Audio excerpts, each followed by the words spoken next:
Oi gente, tudo bem? Bem-vindos a mais um vídeo do canal Aventuras na Leitura. Eu sou a Kelly e hoje a proposta do vídeo é um pouco diferente, não deixando de ter como objetivo principal indicar livros e falar de literatura.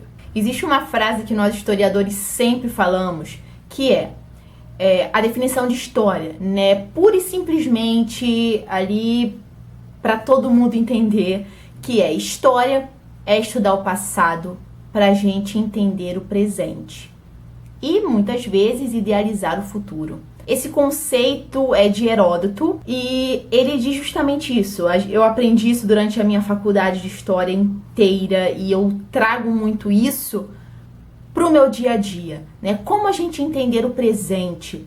Nada melhor do que conhecer o passado, do que lembrar do passado e entender o passado. Muito do que acontece hoje é reflexo do passado. Como Heródoto traz pra gente, né, a gente pode idealizar o futuro. E eu acho isso muito importante. A questão da gente planejar um futuro que nós queremos. E aqui eu venho para vocês falar da literatura.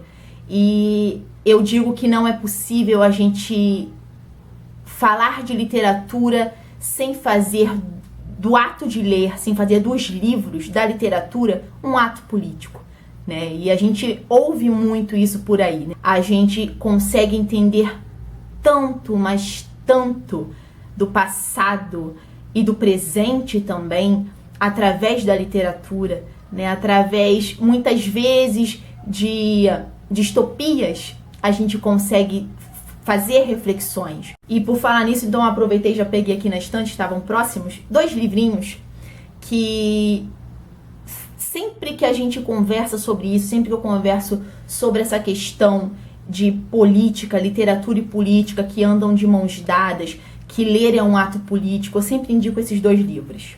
A Revolução dos Bichos, do George Orwell. George Orwell, sempre incrível com suas reflexões. É um escritor, aliás, que vale muito a pena a gente conhecer a biografia dele, porque é riquíssima, interessantíssimo a gente ver quem é o escritor, quem é o pensador por trás dos livros. E outro também que eu sempre gosto de indicar, que eu li recentemente, assim, foi uma das melhores leituras desse ano, que é o Fahrenheit 451, do Ray Bradbury.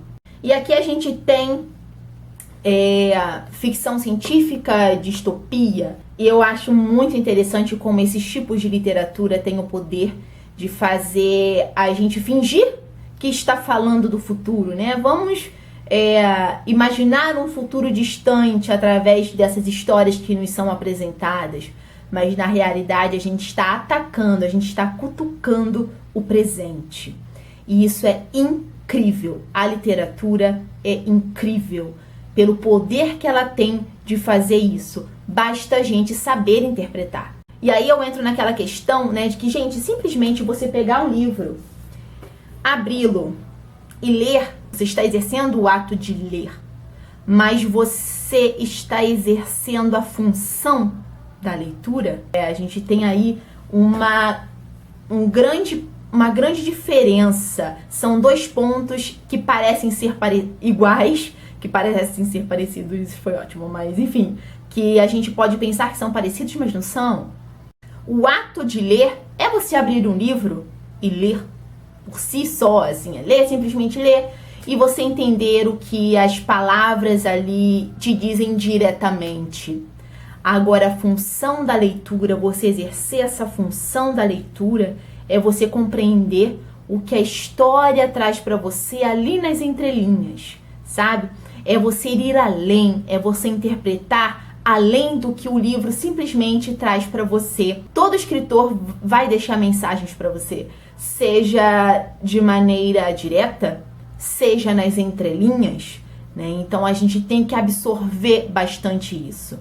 E é lendo dessa forma, sabendo identificar o que o escritor, que o autor quis dizer ali nas entrelinhas, é que a gente começa a desenvolver cada vez mais o nosso pensamento crítico, né? E a literatura, os livros, proporcionam isso pra gente de uma tal forma que é sensacional. Sem mais delongas, né, que eu acho que eu já vou deixar esse vídeo talvez um pouco grande, mas eu decidi vir aqui hoje principalmente por esse momento tão complicado que a gente está vivendo, um momento que pede muito de nós, como cidadãos, para que fiquemos atentos e fortes, que a gente resista, que a gente ajude os nossos amigos, que a gente se mexa, que a gente se mova, que a gente se preocupe com eles.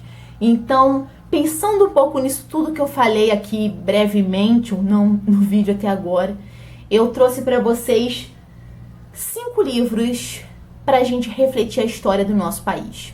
Os 5 livros que eu trouxe para vocês aqui de história me marcaram de alguma forma. Um deles eu estou lendo porque eu comprei recentemente, na verdade eu ganhei, né? E os demais marcaram a minha vida de alguma forma. Como entender a história do Brasil, como pensar o passado para entender o presente através da literatura, né? Por mais que muita gente fale, eu não vivi em tal período, né? Eu não sei como foi. Os livros estão aí para isso, para ajudar a gente a entender como os períodos passados foram. O primeiro livro que eu queria indicar para vocês é um livro muito importante para mim. É pela pessoa que o escreveu e pelo conteúdo que ele carrega, tá? E eu indico para vocês, então, O Povo Brasileiro, do Darcy Ribeiro. Darcy Ribeiro foi um dos grandes antropólogos, escritores e pensadores que nós tivemos. Darcy Ribeiro também refletiu muito sobre educação. Darcy Ribeiro foi um dos grandes pensadores que foi exilado durante a ditadura militar, ditadura civil-militar no Brasil. Então ele foi exilado no Uruguai e foi lá que ele escreveu O Povo Brasileiro. Nesse livro aqui ele reflete muito sobre nós, sobre o povo brasileiro, sobre a política brasileira. Eu li esse livro há muito tempo e, inclusive, é um livro que eu tenho muita vontade de revisitar. Ele vai traçar um paralelo, ele vai refletir desde a chegada dos portugueses no Brasil, né, até a questão dos indígenas, dos afro-brasileiros, da questão da escravidão, das revoltas, né, no Brasil, do processo de urbanização caótica que o Brasil passou, dos brancos versus os negros, dos imigrantes, do Brasil crioulo, do Brasil caboclo, do Brasil sertanejo, do Brasil caipira.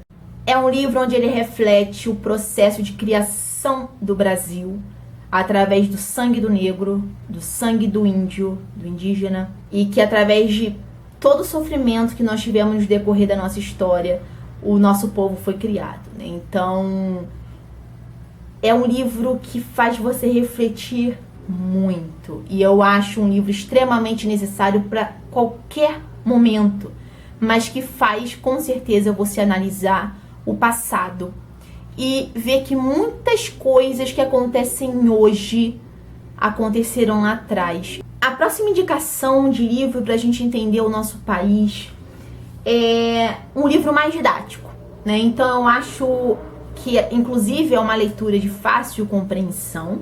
Eu gosto muito de indicar Uma Breve História do Brasil, da Mari Del Priore e do Renato Venâncio. Mari Del Priore é uma historiadora brasileira que eu gosto bastante pela linguagem didática que ela usa em seus livros, né? Então aqui, esse livro contém algumas ilustrações, tá? Então já é um livro rico, né, nessa questão também. Meu livro já tá bem velhinho, bem amarelinho, de tão usado que ele está, né, ó, bem rabiscado, assim como o outro também. Aqui a Mari Del Priore, ela vai fazer um paralelo também do Brasil assim que os portugueses chegaram, dos engenhos, dos escravos, dos quilombos, da independência do Brasil, tá? E da chegada da família real aqui e da crise do império, do declínio do império. Também ela vai trazer uma questão muito importante, que é a questão da Belle Époque, tá? O Brasil como modelo europeu, principalmente o Rio de Janeiro, né? O Rio de Janeiro como modelo europeu. Vai falar também sobre a questão da ditadura militar, sobre antes a Revolução de 30, com Getúlio Vargas, e ela chega, né, até o século XXI, tá? E, assim, ela traça um panorama muito interessante sobre a história do Brasil aqui. E é um livro que eu costumo indicar sempre para as pessoas que gostam de história e gostam de ler coisas mais diretas, né, com uma linguagem mais simples, vamos dizer assim, mais acessível, talvez. A Mari Del Priore tem essa característica, né, de ser bem didática. Então, caso vocês queiram um livro que trate a história do Brasil com muito cuidado, mas também com uma linguagem mais acessível, eu indico Uma Breve História do Brasil. A próxima indicação é um livro que eu estou estudando agora, porque eu ganhei recentemente, que é um livro que está sendo muito bem comentado, inclusive. Eu estou gostando muito da escrita da historiadora. E eu estou falando do Brasil, uma biografia da Lilia Schwartz e da Heloísa Starling. Então aqui a gente tem a história de um povo, a história do nosso povo. O livro também conta com muitas ilustrações, muitas gravuras, no caso, muitas fotografias, muitas pinturas, tá? Eu gosto muito de livros de história que trazem isso, que se importam com essa questão da iconografia, né? E nesse livro aqui, a Lilia também e a Heloísa fazem um belo de um estudo sobre a nossa história, né? Então, sempre chegando também, sempre iniciando também, né, no ano de 1500, com a chegada dos portugueses. Aí ela vai passando pelas revoltas também, pelas conjurações, pelo sistema escravocrata, pela independência do Brasil, né? Chegada dos portugueses primeiro, independência do Brasil, primeiro reinado, segundo reinado, fim da monarquia, primeira república. Vai também trazer questões culturais como samba e a questão da democracia, dos anos 50 e 60 com a bossa nova, a democracia e um país subdesenvolvido. Traz também a ditadura militar, a oposição e a resistência do povo. Muito interessante esse capítulo, que inclusive é um dos que eu estou estudando agora, que vai falar sobre a ditadura e sobre a resistência, né? Que é algo que a gente está pedindo tanto para os nossos amigos, que a gente está pedindo para nós mesmos também. Então, dá para traçar um paralelo aí de diversos momentos da nossa história que a gente pediu resistência, que a gente desejou ser resistência. E ela também vai passar aqui pela transição para o poder civil e as ambiguidades e heranças da ditadura militar, tá? E ela conclui com história não é conta de somar. Muito interessante, eu tô inclusive curiosa para ler essa conclusão justamente pelo título, né?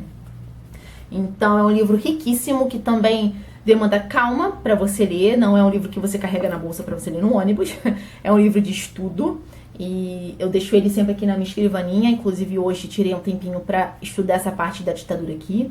Eu gosto bastante da escrita da Lilia Schwartz e da Heloísa Starling. Elas conseguem fazer um link, tá, de um período com o outro, e eu acho isso muito interessante em livros de história, claro, e sempre relacionando, né, o que o período passado tem a ver com o período que a gente está falando agora.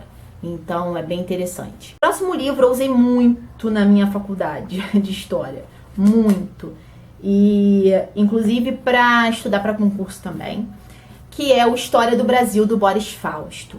E existe um outro livro que eu acho que fizeram meio que um resumo, que é a História Concisa do Brasil, também dele, tá? Mas eu indico mais esse daqui, que é mais completo, é mais detalhado. E Boris Fausto é um grande historiador também brasileiro.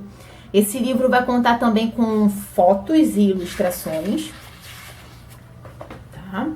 E eu acho bem interessante também. E ele também vai fazer um aparato muito bom da nossa história. Eu digo que esse livro também é, de certa forma, mais didático pela forma com que ele é dividido, tá? Então, brevemente, para vocês darem uma olhada nos capítulos dele, assim. Eu gosto muito de livros que têm essas divisões e essas subdivisões, porque ajuda a gente a se encontrar mais, né? Então, ele vai começar com as causas da expansão marítima e a chegada dos portugueses ao Brasil, e vai passando pelo Brasil Colônia, pelo primeiro reinado, regência, segundo reinado, primeira república, pelo Estado getulista, período democrático, pelo regime militar. Ele vai falando dos governos do regime militar, dos atos institucionais, e passa pelo governo Sarney, pelas mudanças ocorridas no Brasil entre 50 e 80. Ele passa também pelo governo de Collor, pelo Plano Real, pelo governo FHC e conclui ali com os governos de Luiz Inácio Lula da Silva. Vocês percebem aqui como ele é mais dividido. É por isso que eu digo que eu uso ele bastante para estudar para concurso e até mesmo para preparar meus planos de aula, né? Eu não me prendo só aos livros didáticos. Eu recorro a essa parte da literatura também. Então ele é um livro que eu uso bastante, tanto que ele está todo marcadinho aqui.